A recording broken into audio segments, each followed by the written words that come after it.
Hello বন্ধুরা, HS path study সেন্টারে তোমাদের স্বাগত।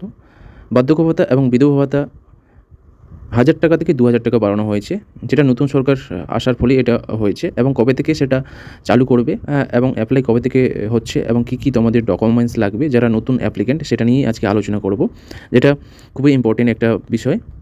তো চলে যাব আমরা আলোচনার পেজে। এখানে আমরা প্রথমেই আলোচনা করব আজকে বার্ধক্য ভাতা বা ওল্ড এজ পেনশন।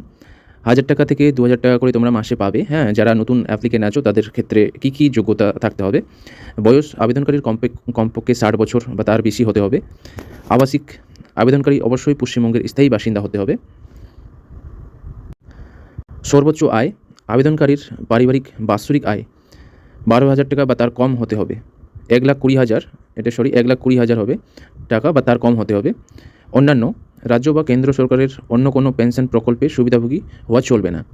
তো এটা হচ্ছে ক্রাইটেরিয়া। আরও কী কী নথি লাগবে সেটা আমরা এখন নেক্সটে আলোচনা করব। প্রয়োজনীয় নথিপত্রের আবেদনপত্রের সাথে নিচের নথিপত্রগুলি সেলফ অ্যাটেস্টেড জেরক্স কপি জমা দিতে হবে। তোমাদের প্রথমে যেটা লাগবে সেটা হচ্ছে পাসপোর্ট সাইজের একটা ছবি লাগবে, সাথে ডিজিটাল রেশন কার্ড লাগবে তোমার আধার কার্ড, লাগছে তোমার ভোটার কার্ড,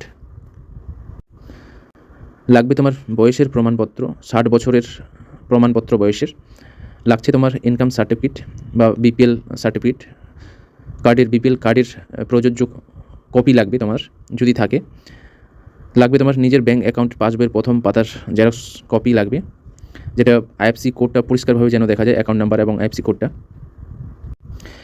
এবার তোমরা আবেদন কীভাবে করবে? আচ্ছা, ফর্মটা কোথায় পাবে? আচ্ছা, পশ্চিমবঙ্গের বার্ধক্য ভাতার আবেদন প্রক্রিয়াটি মূলত অফলাইনেই হয়, অনলাইনে এই প্রকল্পের আবেদন কিন্তু হয় না। আবেদনকারীর বিনামূল্যে যদি ফর্মটা তোমরা নিতে চাও, তাহলে তোমরা গ্রামীণ এলাকায় বলতে তোমার বিডিও অফিসে পাবে। তোমার পৌরসভার এলাকার যদি তুমি হয়ে থাকো তাহলে তুমি এসডিও অফিসে পাবে, এবং যদি তুমি কলকাতা কর্পোরেশন এলাকার হয়ে থাকো তাহলে তুমি কন্ট্রোল অফ ভিজিলেন্স সেন্টারেও তোমরা পেয়ে যেতে পারো, ঠিক আছে? আর যদি তুমি এই সমস্ত অফিসে গিয়ে না নিতে চাও তাহলে কিন্তু তুমি যে কোনো অনলাইন যে সমস্ত সেন্টার রয়েছে সেখানে তুমি পেয়ে যাবে। জেরক্সের যে সমস্ত দোকান রয়েছে অনলাইনের, সাথে কম্পিউটার রয়েছে, জেরক্সের দোকান রয়েছে, সেখানেও কিন্তু তুমি পেয়ে যাবে এই তোমার বার্ধক্য ভাতার ফর্মটা, ঠিক আছে? এবার নেক্সটে চলে যাব, তোমরা কীভাবে সেটা ফর্মটা ফিল আপ করবে এবং কী কী লাগছে আরও। যে ফর্ম পূরণ, যে ফর্মটিতে প্রথমে তোমার প্রার্থীর নাম লিখতে হবে, বয়স, ঠিকানা, বার্ষিক আয়, ব্যাঙ্ক ডিটেলস নির্ভুলভাবে পূরণ করতে হবে। সাথে তোমার নথিপত্র সংযোজন বা জমা, ফর্মটির সাথে প্রয়োজনীয় নথি যেমন যুক্ত করে এলাকার বিডিও অফিস কিংবা পৌরসভা এসডিও অফিসে গিয়ে তোমাকে কিন্তু জমাটা দিয়ে আসতে হবে।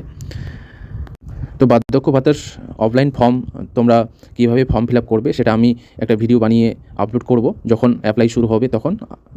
ততক্ষণ পর্যন্ত আমার চ্যানেলের সাথে তোমরা থাকো সাবস্ক্রাইব করে, তাহলে তোমরা নোটিফিকেশনটা পেয়ে যাবে। এবার নেক্সটে আমরা আলোচনা করব বিধবা ভাতা নিয়ে। বিধবা ভাতা তোমাদের ১,০০০ টাকা থেকে ২,০০০ টাকা করেছে নতুন সরকার আসার ফলে। তাহলে তোমাদের যারা নতুন আবেদন করবে তোমাদের যোগ্যতা কী কী লাগবে? যোগ্যতা কী কী থাকতে হবে? আবেদনকারীর অবশ্যই পশ্চিমবঙ্গের বাসিন্দা হতে হবে, অন্তত ১০ বছর রাজ্যে বসবাস করতে হবে, ঠিক আছে? পারিবারিক মাসিক আয় ১০,০০০ টাকার বেশি হওয়া যাবে না, বা তিনি কোনো আত্মীয়র ওপর নির্ভরশীল হতে পারবেন না। তো এটা হচ্ছে তোমার বর্তমান ক্রাইটেরিয়া। আরও নেক্সটে কী কী নথি লাগছে সেটা দেখব আমরা। এখানে প্রয়োজনীয় নথিপত্র তোমার লাগছে, মৃত স্বামীর শংসাপত্র বা ডেথ সার্টিফিকেট তোমার লাগবে যদি স্বামী মৃত্যু হয়ে থাকে। তাহলে এখানে বয়সের প্রমাণপত্র, আধার কার্ড এবং ভোটার কার্ড লাগবে। ডিজিটাল রেশন কার্ডের জেরক্স লাগছে। স্থানীয় পঞ্চায়েত সমিতি বা মিউনিসিপ্যাল থেকে তোমার আয়ের শংসাপত্রটা লাগবে। আর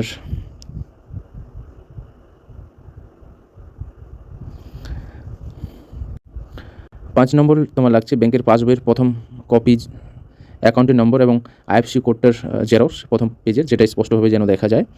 লাস্টে ৬ নম্বর যেটা রয়েছে পাসপোর্ট সাইজের একটা তোমার কিন্তু ছবি লাগছে। এবার আবেদন কীভাবে তোমরা করবে সেটা আমরা নেক্সটে আলোচনা করছি। আবেদনের করার নিয়ম, ফর্মটা কোথায় পাবে সেটা তোমরা ফর্মটা অ্যাকচুয়ালি বিডিও বা এসডিও অফিসে গিয়ে তোমরা পেয়ে যাবে যদি তোমরা ফ্রিতে নিতে চাও।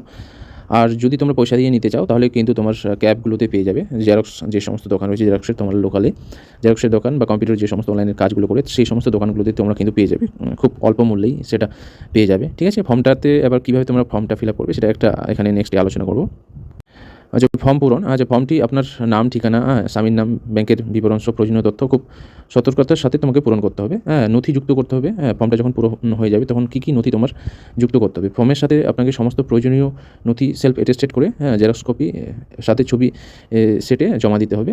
ফর্মটা তোমরা সম্পূর্ণ ফর্ম ফিল আপ করার পর তোমার বিডিও অফিস বা এসডিও অফিসে গিয়ে সেটা নিজেকেই জমা দিয়ে আসতে হবে। এবার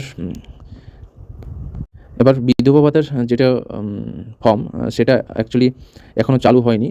যারা নতুন আবেদন করবেন তাদের আবেদনের ক্ষেত্রে নতুন ফর্ম কিন্তু এখনও প্রকাশ করেনি সরকার। যখন প্রকাশ করবে আমি কিভাবে তোমরা আবেদন করবে, কীভাবে ফর্মটা ফিল আপ করবে সেটা নিয়ে একটা আমি ভিডিও করে দেবো।